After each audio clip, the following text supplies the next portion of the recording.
Hello, and welcome to another edition of Your Therapist Needs Therapy, the podcast where two mental health professionals talk about their mental health journeys and how they navigate mental wellness while working in the mental health field. I'm your host, Jeremy Schumacher, licensed marriage and family therapist. To support the show, head over to patreon.com/wellnesswithjer.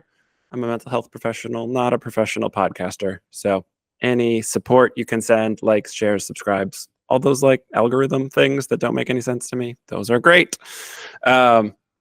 If I was more organized, I would say this is the second half of a two-part episode, but it's really, I'm not that organized. So I had Abby Carncross a couple weeks ago from Every Little Fiber, and today I am joined by Taylor Prellberg from Every Little Fiber. So I got the Every Little Fiber team, two separate episodes. Finally. Yeah. Taylor, thanks for joining me today. Absolutely. Thanks for having me. I'm excited to talk to you. Abby sort of has the therapy side of things, and you're more the nutrition side of things. But I love the holistic approach of sort of how you guys have set up the practice. And I'm curious if you want to share a little bit about your background and how you kind of came into working in this space with the approach that you are. Yeah, absolutely. So, even though most days I tell clients that they don't need to know what they're going to do, because I work with a lot of like adolescents, I have known that I wanted to be a dietitian since about 7th grade, maybe 8th grade. When I was predating middle school, I have had a severe tree nut allergy since like 3rd grade. So most of my life avoiding nuts, didn't feel like the end of the world, yet missed out on quite a bit of like birthday party treats and that type of stuff. Yeah. And then in middle school, I started having some pretty like repetitive, consistent stomach aches, and they were always happening at the same time of day. And my parents were like, "This is kind of weird." So we ended up going to like pediatric GI, and in that process, I got diagnosed with eosinophilic esophagitis. Basically, it's an allergic condition that's also a GI condition, and my body kind of overly reacts to common foods that other people wouldn't react to. So like gluten, dairy, fish, kind of the whole like 8 common allergens type of thing. Sure. Obviously not nuts because I was already avoiding those. And with that, we started to take out a bunch of food when I was in middle school. And it was very like cold turkey. We got this diagnosis, took it out, and honestly, quality of life with having to remove that much food ebbed and flowed at different times. And I was not always great about being like totally avoidant of all of the allergens. Mm-hmm. And I ended up, I don't remember exactly how old I was, but we ended up going to a dietitian with my mom and I did. And at this point, we had been struggling with this for a while. And the dietitian ended up telling us that we kind of already had done all the research and knew more than she did. And I left kind of frustrated because it was like, okay, I came to you for help. And at that time, less dietitians were covered by insurance and all that stuff. So like finding a dietitian that did outpatient was hard. Like the field has developed quite a bit since then. And Sure. Yeah. When we left there, I was both intrigued by the job and motivated to want to be better than she was for me. Yeah. So then throughout high school, college, I would have told you that I wanted to work with kids with allergies because of Mm-hmm. how much avoiding foods and allergens had impacted me. And during my internship, I did a rotation at Children's, got to interact a little bit with that type of stuff. And then my first job out of my internship was actually with Head Start. And I worked quite a bit with allergies there because it was, all under 5 years old, which is when a lot of Yeah. allergies become diagnosed. And then I decided I wanted to work more in just the nutrition side of things because I was the health and nutrition manager. So like had to do more like immunizations and like dental exam records and that type of stuff. Sure. So then when I got my job at Rogers, I realized how much I liked it being less black and white around things. Sometimes because nutrition is a very science-based field, I feel like Hmm. some people get really caught up in the weeds around the little things that are being argued. And a lot of times, it feels like, because I worked in the gentle mental health area first, some of it was just making sure people were fed consistently and Hmm. needing to acknowledge the like hierarchy of food needs of like enough is first and foremost before we even talk about what the food is made up of or any of those things. And a lot of these people weren't even getting that. And then I ended up from that just took more of an interest in eating disorders, but I think to this day it's more just eating disorders and general mental health and how mental health can impact people's ability to feed themselves and take care of themselves, and having that like all or nothing thinking around nutrition, and I want to help not have people get stuck in the weeds on that stuff. Yeah, for sure.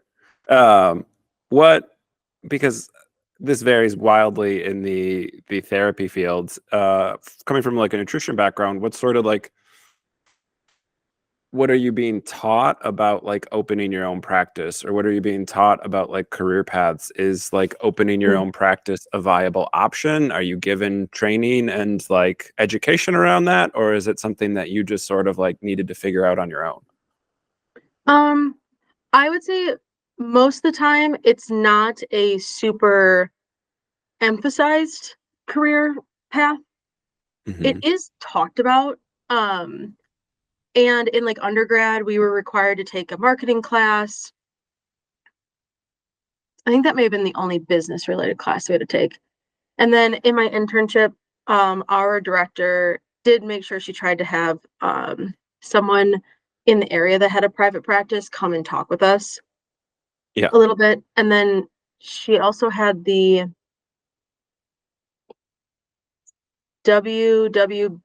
WWBC. It's like women's in business. It's Okay. something local. It's a local organization that helps women start businesses. They had them come and speak as well. So there Sure. is that idea that there is some information, but it's definitely not a focus. And I would Yeah. say a lot of the information that I have gained has been based on my own curiosity, seeking out my own resources, and seeing kind of what's out there. Yeah, for sure. And I just like to highlight that because I think I've been in the mental health field for 15 years, but just had my own practice for a little over 2 now. And like it just was, I mean, 15 years ago, it definitely wasn't talked about, but even still now, it's sort of like frowned upon in the mental health field. Like you're supposed to do your super high burnout internship and then like good for you if you make it through that and then go like work at the hospital for a long time or whatever agency. And like that's just kind of the norm. And I like to highlight that like, yeah, there's other options. There's ways where you Hmm. can take your education and apply it in a way that makes sense to how you want to practice. Absolutely. Yeah. I think that's Uh, similar overall, schooling wise. It's not an emphasis, but it's there yeah. a little bit. How did you and Abby sort of come to work together and say, hey, like we have this overlap, the Venn diagram of mental health and nutrition is well established, but how do you sort of find yourself as professionals and want to work together and build this thing together? So I met Abby working at Rogers. I had been working in the PHP, IOP, Hmm. uh, eating disorder space for a little bit at that time. And there was some like turnover of therapists and such. And she was going to be covering one of the programs that I was the dietitian for. And even though she knew the therapy side, some of the ED specific stuff was newer to her. Yeah. So there was a lot of just more collaboration than I have to with other therapists. So in that process, we got to know each other more. I realized that a lot of the ways that we view things aligned, Hmm. and I had always wanted to be in private practice. Like even when I had talked about wanting to work with allergies, same idea. I would have wanted to be in private practice. Yeah. This route felt more well-rounded and more all-encompassing, and like that there is still room for us to continue to provide additional things that would be beneficial to a well-rounded person. Yeah. Um, and so we continued to work together, and then she ended up working in different programs, but then we continued to just be friends and talk about it. And I started outpatient around a year ago. Yeah, around a year ago. And I did like a slow build of working at Rogers still and starting to see Yeah. people outpatient. And then earlier this year, I took the jump of like, I kind of have to leave to be able to build up a caseload. Yeah, for sure. And I in Wisconsin, I think it is important to say like Rogers does a lot of great stuff. And the IOP and PHP thing are super important. We don't have resources to take those places if those things aren't there. But it's not super accessible without really needing that level of care. Like for a lot of folks, having a holistic approach is you have a bunch of different providers that you see at different times in different places, and you sort of have to integrate it all yourself. Um, so when I first saw like some of your marketing and saw some of your stuff, I was like, I love this. I come from the sports background, and so like the D1 college setup is always what I've loved of like premier D1 sports programs have a psychiatrist on staff. They have a nutritionist, multiple nutritionists on staff. They have strength training. They have a dentist. They have like so much stuff to say, hey, we want you to perform at your best. Here's all the resources we're going to give you so that happens. And like that just doesn't exist anywhere else in our society. Mm-hmm. And it was a huge thing of within my time at Rogers, I realized that because I worked primarily with adolescents, but I also worked with adults. And whenever I had a student athlete, whether it was a high school student or a college student, they might be not engaging in physical activity while in treatment, but as soon as they leave, they will be resuming their sport. Yep. And I felt like it was really important for us to ease them back into it, monitor them, make sure they're doing it safely. And it felt like an area that we were lacking. And Mm-hmm. I think part of it was comfort level, and I think part of it was the research around whether or not we should introduce physical activity right away or not is very mixed. Yep. And I very much so it's like, yes, there's the not insurance. There is the research out there, and we need to figure out what works best for the client and what's going to work for them. If they're going to resume sports regardless of my recommendation, then I need to adjust and make sure I can help them the best way I possibly can. Even if I know that that might not be the best for them in that moment, I'm not the one making the decisions for Yep. themselves. So I wanted to be able to have a better understanding of that. So I ended up going through the process of becoming a personal trainer and then continuing to just learn as much as I possibly can about how to do that safely, any research that there is, and utilizing that information and helping. And then also creating a space where people can come and want to move their bodies, not because of calories burned or weight loss, which is often what's emphasized in gym spaces, instead of just Mm-hmm. like for the well-being of themselves or wanting to continue to have mobility as they age or whatever it may be, that they can come and work on that without it being about image or their body. Yeah.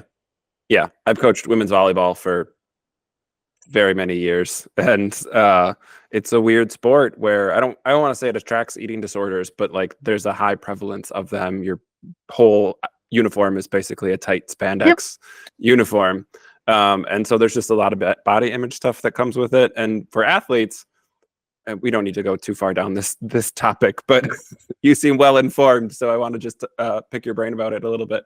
Athletes, a lot of times, disordered eating isn't necessarily in how they're fueling their body. It is in the calorie burn. It is in overworkouts or not having enough rest and recovery, and so not really having a perception of some of that stuff, like it just flies under the radar. Your average, I'm going to say average college coach doesn't know how to look for that stuff because they're happy that their players in the weight room a lot. Mm-hmm. I see that too. And I think that is because the education around the benefit of rest is it's not as far into the mainstream as I would hope it would be. Yeah. Even so, just this last weekend, Abby and I ran a half marathon. And when we initially started the training, we said we were going to run 4 days a week, which is really common for a lot of training plans.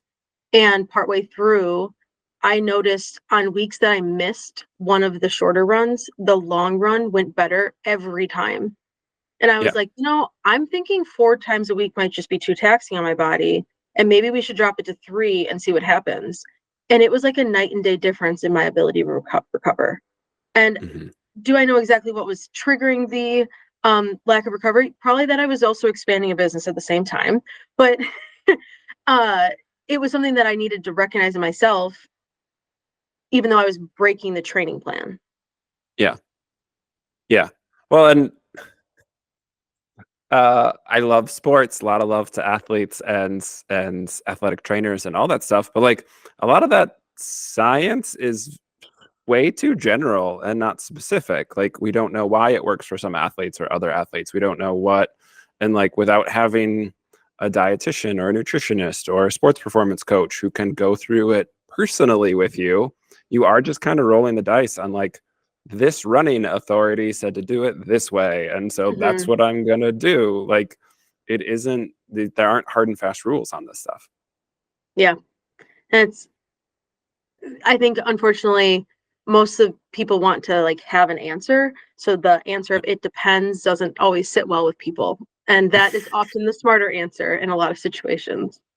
Or yeah, let's reevaluate in a little bit is like I'm always surprised because I say that offhandedly so often and clients are like, that's so smart. Yep. Let's gather more information and then make a more Hmm. informed decision.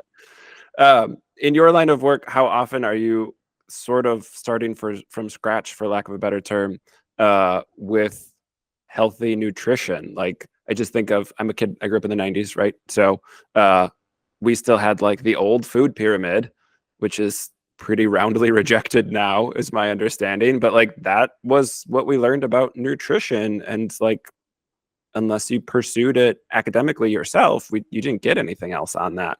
So how often are you sort of seeing people who are coming in with either like bad starting information or just no information that they're starting with at all? I feel like majority of the time it's the inaccurate information. Mm-hmm. Um, a lot of your nutrition decisions are informed by your family. And if your family had misinformation and information continues to change, like within the time frame, there's been the low fat craze, there's been low carb, there's been high pro, like there's it ebbs and flows. They pick a different macronutrient to demonize here and there. Uh, and I find that it's really informed by like the family's thoughts for Mm-hmm. so many people. Yeah. Um, Luckily, when it's a teen, they started getting some of the education on my plate, and my plate we're getting a little bit closer.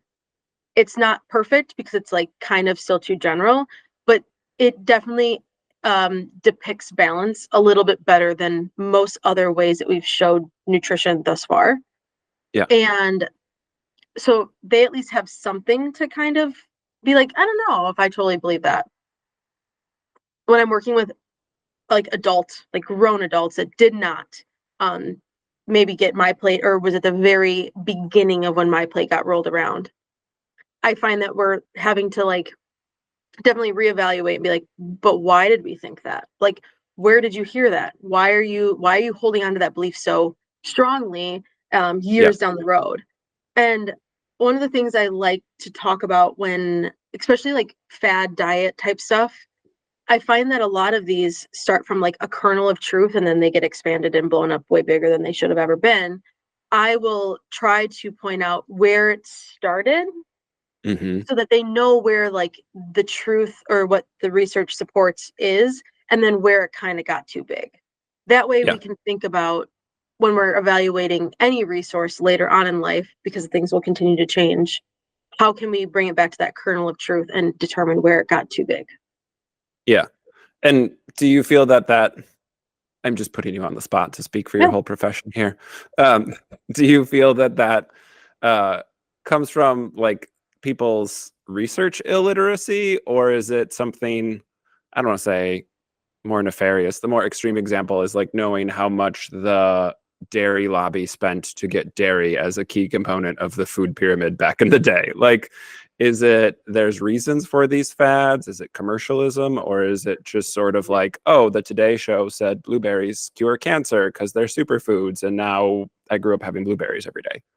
So I think media in general, previously, just like our news outlets, but now I think social media has a big influence on it.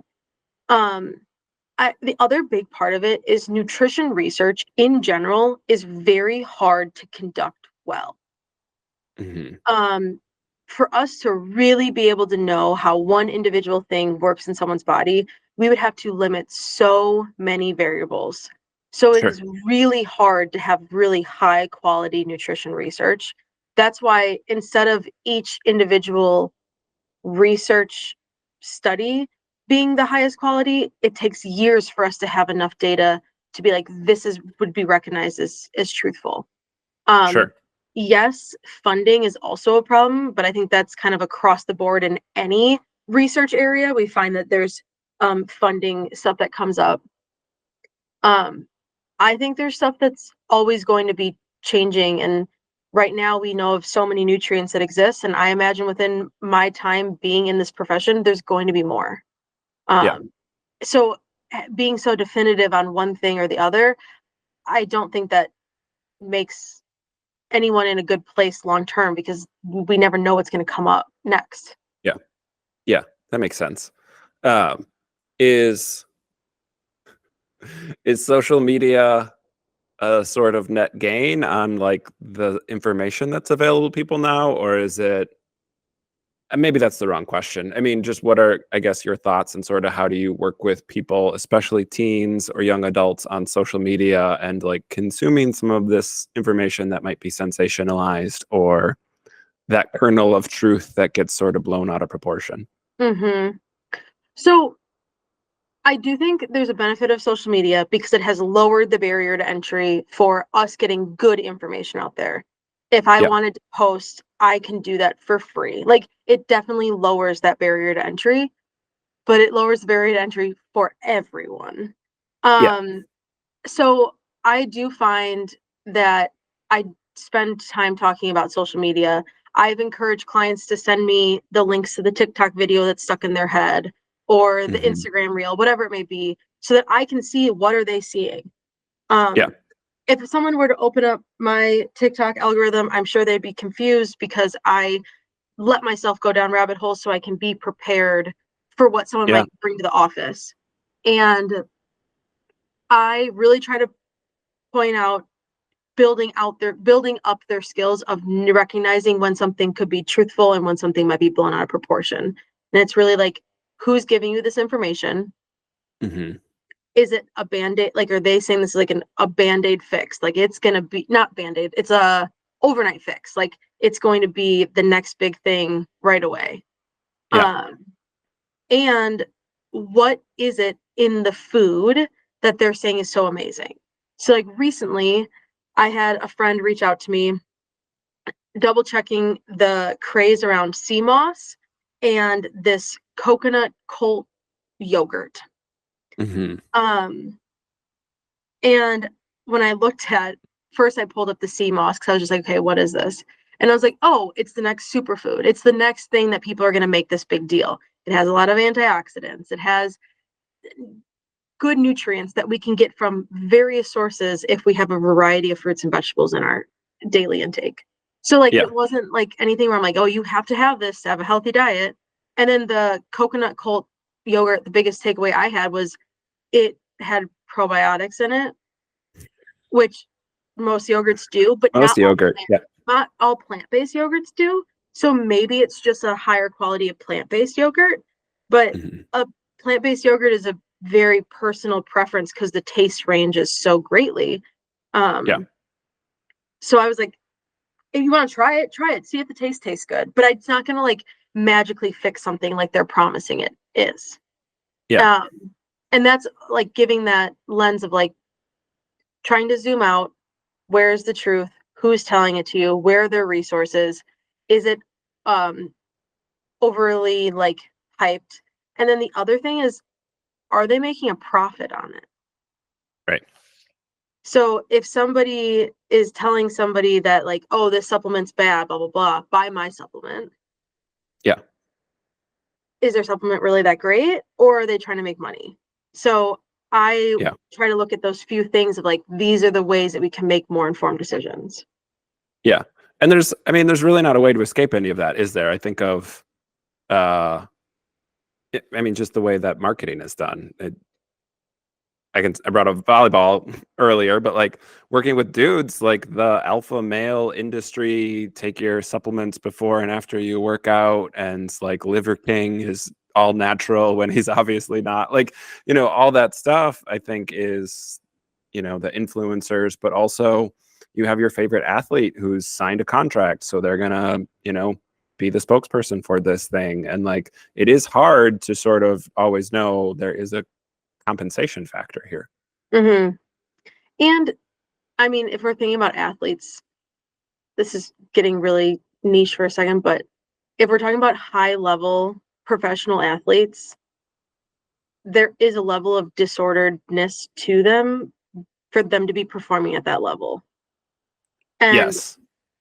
so if they're saying that they're eating X, Y, and Z, that is based on their needs for what they're doing.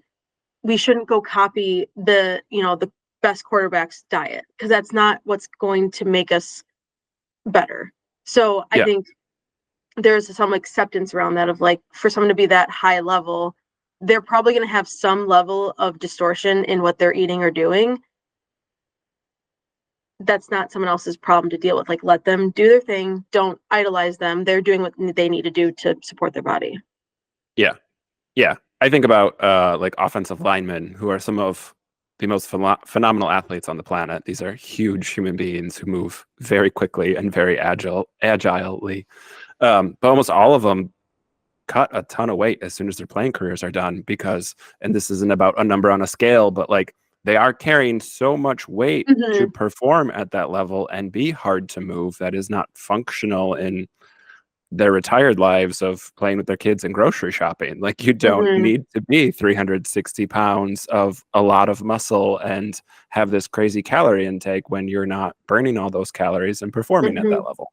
And they cut weight, and it's not just fat. They lose muscle. They Right. purposefully lose muscle, and most people wouldn't assume that.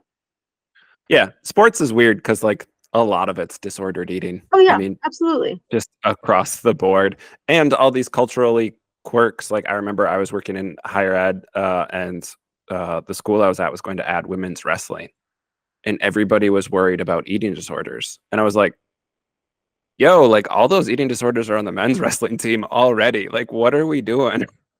But like, Mm-hmm. it's still just that like idea of like it's a problem for female athletes, but not male athletes. Like, it's very bizarre. I wish there was more education on that in general, because I feel like every time I've worked with a male, it's been very stigmatized, and I they have the same thoughts. They have the same Yeah. things come up. They're hearing the same messages. Um, Mhm. and then on And top of that, they're also hearing the messages, you can't talk about your emotions. So we got it coming from all the yeah. ends. So I Well, think about that often. and a sport like wrestling or combat sports in general that are weight based Hmm. for their competition. Hmm. Like so much unhealthy stuff, even at like the high school club level before getting to college, of like really unsafe behaviors to get to a certain weight for competition. Yeah, that's actually so. Years ago, there was the female athlete triad, um, and that was just obviously for females. They've now changed it and updated it to REDS S, which is relative energy deficiency in sport. So that is supposed to be more all-encompassing, and it's supposed to represent males as well. Yeah. And it's not just, is their menstrual cycle gone, because that doesn't apply to the males. So they the science has sort of tried to catch up with that.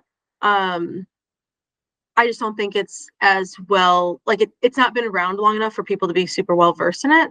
Yeah. Um, so hopefully in the future we'll see some, maybe even like coaches being trained or being told what to look out for some of those things.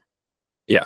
Yeah. Because a lot of it is education and shifting the importance of winning or competition and like Mhm. shifting it to a paradigm shift towards wellness and sustainability as opposed to win now at all cost.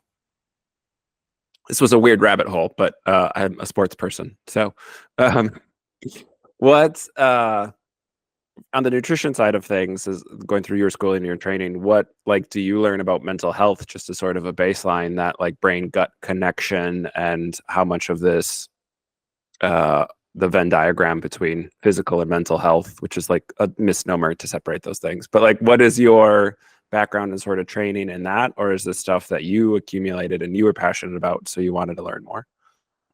So I did take a few psychology classes in undergrad. Hmm. I don't know if they were necessarily required or if they were one of the like recommended electives. Um, it's touched on somewhat. I think there could still be more emphasis on the connection between psychology and nutrition because it is very connected and most people don't see that still. Um, so I think that there could be still more education around that. A lot of it's been personal. Like once I started working at Rogers, I just very curious. I'm a very curious person in general. I like to Yeah. learn. I get bored very easily. I want to always changing up activities. Hence, probably why figuring out that there's an ADHD diagnosis in there relatively recently. So like things are starting to make sense. But Yeah. um, it was common for me to like go down rabbit holes of learning more. And what I found, because in my internship, I did take a few counseling classes with the counseling students. Hmm. Um, so I learned like theories and I did a entry level like techniques of counseling type thing and useful information. But I ended up finding that most of the information that's out there about the different modalities within therapy can be applied to nutrition as well. Hmm. Like it's not that hard to, if you have an understanding of the modality as a general whole, to then figure out how to apply it to nutrition and how it might be impacting somebody's food choices or their ability to make choices or even have the motivation to make the choices that they want to make. Yeah. Yeah. Yeah. And that makes so much sense. I just, on the psychology side of it, we learn next to nothing about nutrition. Hmm. Like it's just not, it's a separate specialty or like totally Hmm. special, separate profession. So there's not a ton of information. I don't know if I hadn't spent so long doing sports psych that I would even have the knowledge that I have. Like that was sort of a necessary thing I needed to do more of Hmm. because I was working with this population that had such high overlap with disordered eating. The gut brain connection, I think we know that it's there. And I think still to this day, there's so much more to learn about it that Yeah. it is taught in some level, like to some degree, but it's not definitive because we still have so much to learn.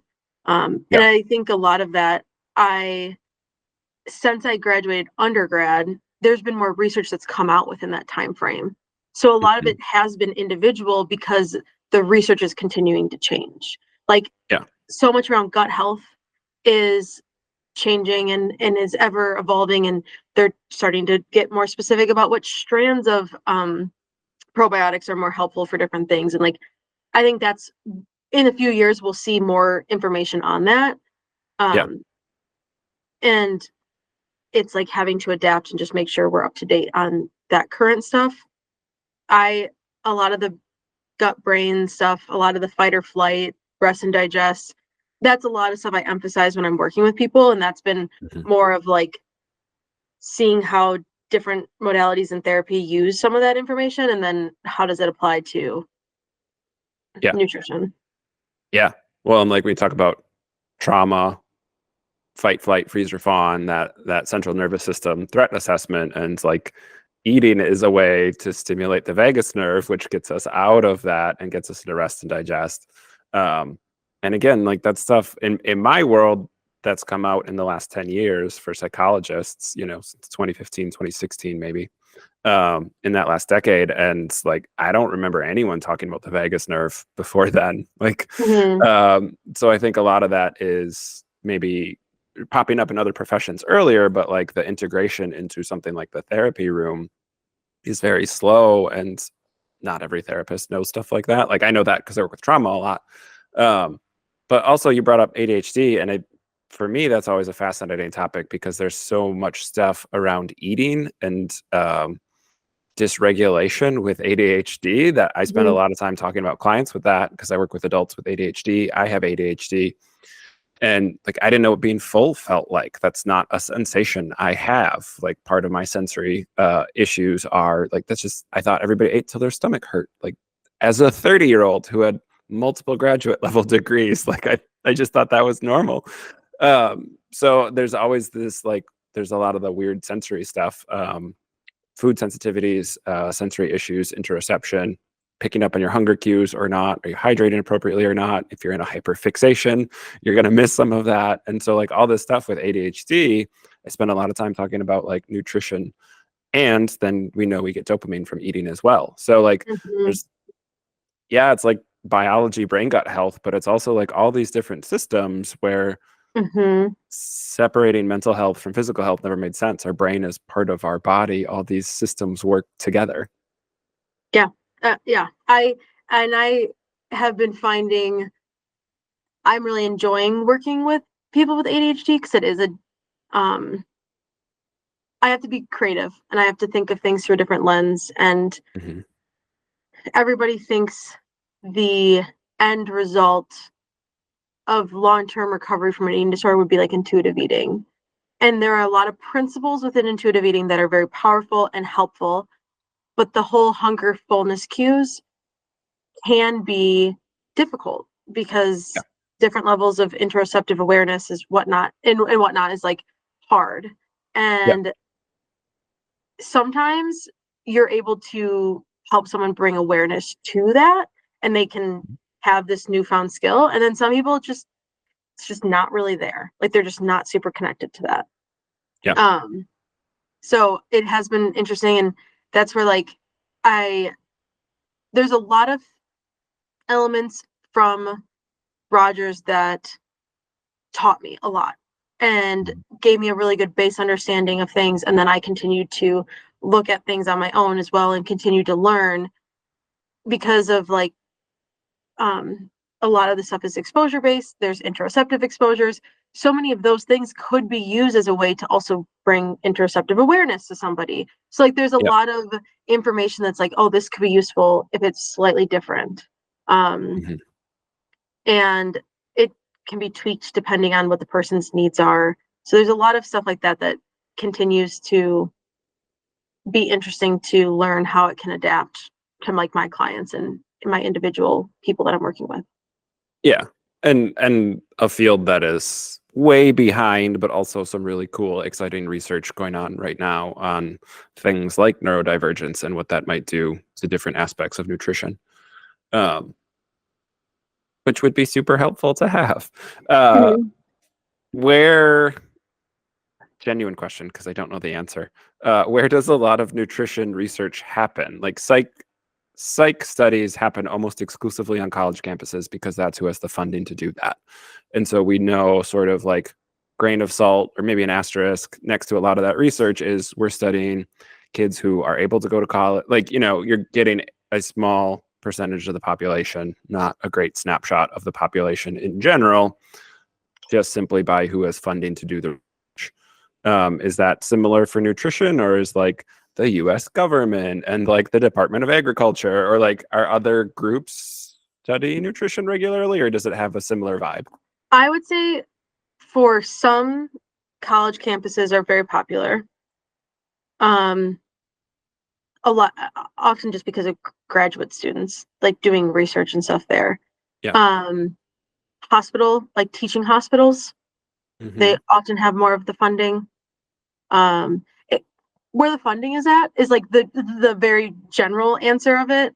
Um, I do feel like we have a little bit more diversity in like the uh, life cycle, different stages of the life cycle, your young adult, college age, and then Yeah. Older population. If there's research being done in that area, a lot of it's done in like the assisted living or nursing homes or retirement communities type thing. So Sure. maybe kind of biased toward the people that are living in those versus independently. Yeah. There are some definitely with the government being done as well. It's all I think mostly about the funding. Um, there's something I was just gonna say. It's gone. Okay. We can come back to it maybe. Where when do this is a weird question. Uh if you could create an ideal world, like where would you want some of this education to be starting? Like is there a right time, or is it always just like as early as possible because we're being socialized into how to eat before we're 5? Like is there a way where like, I've got a 3 and a 6-year-old in the house with me, like is there a way where like learning this stuff and integrating this stuff makes sense, or is it like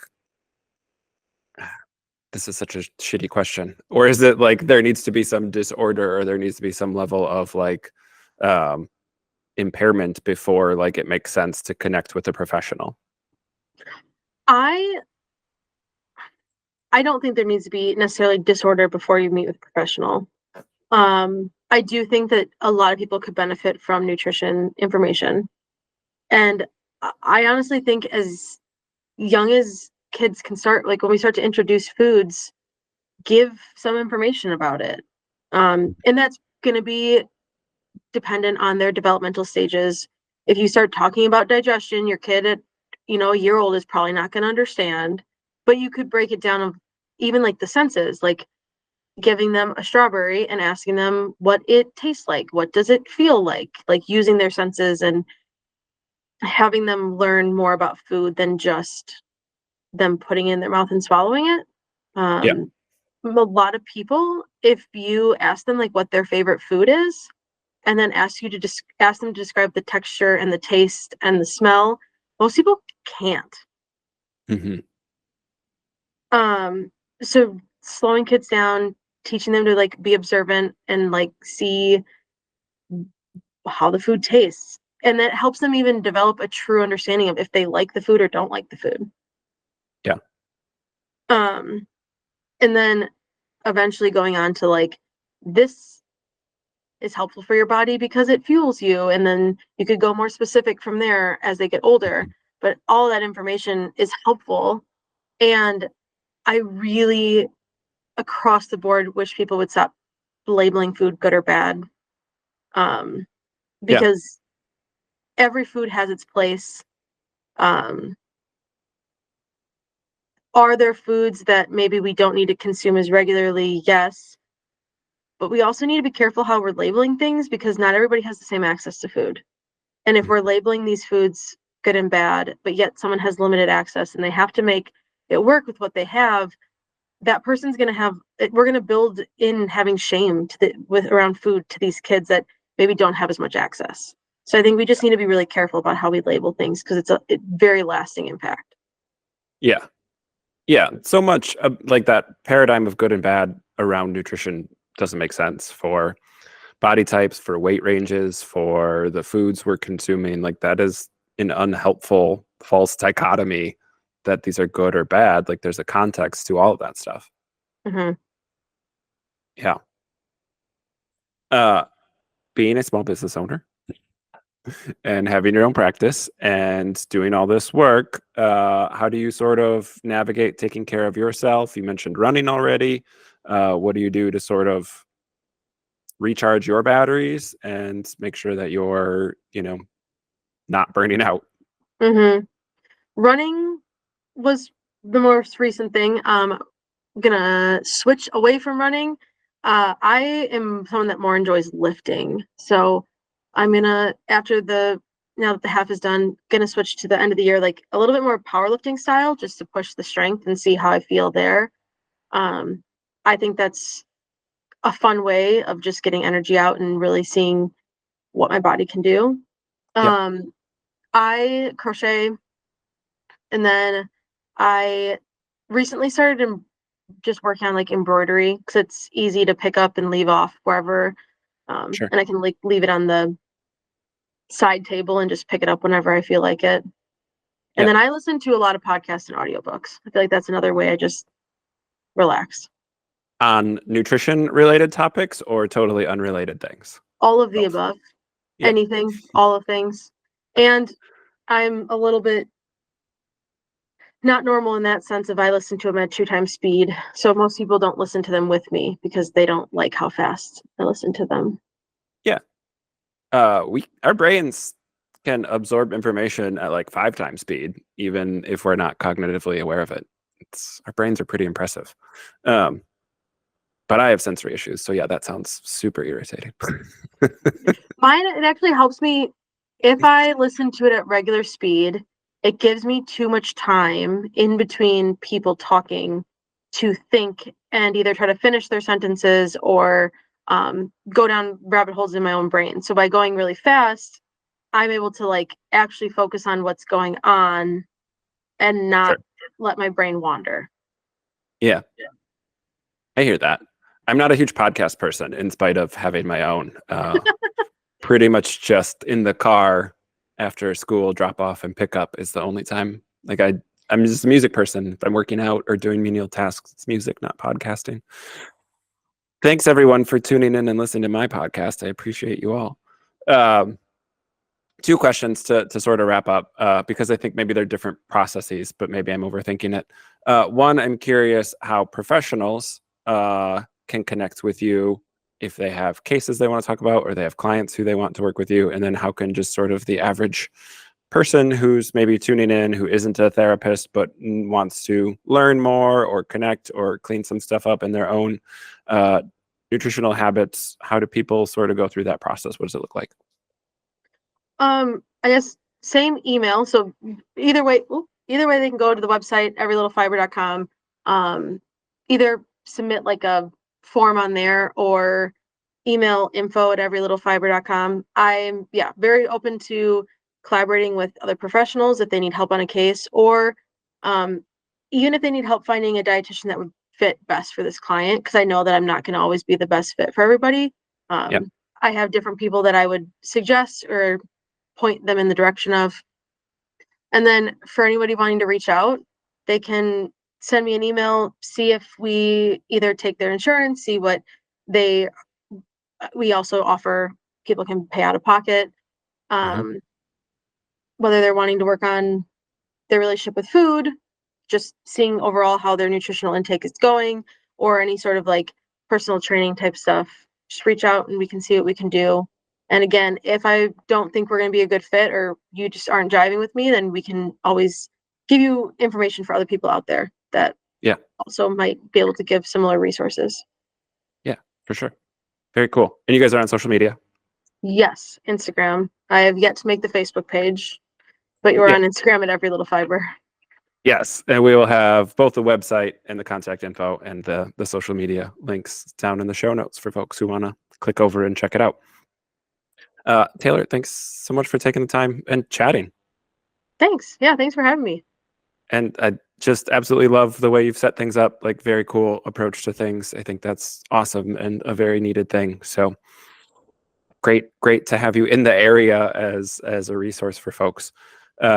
And to all, seriously, to everybody listening, thanks for tuning in. We'll be back next week with another new episode. Take care, everyone.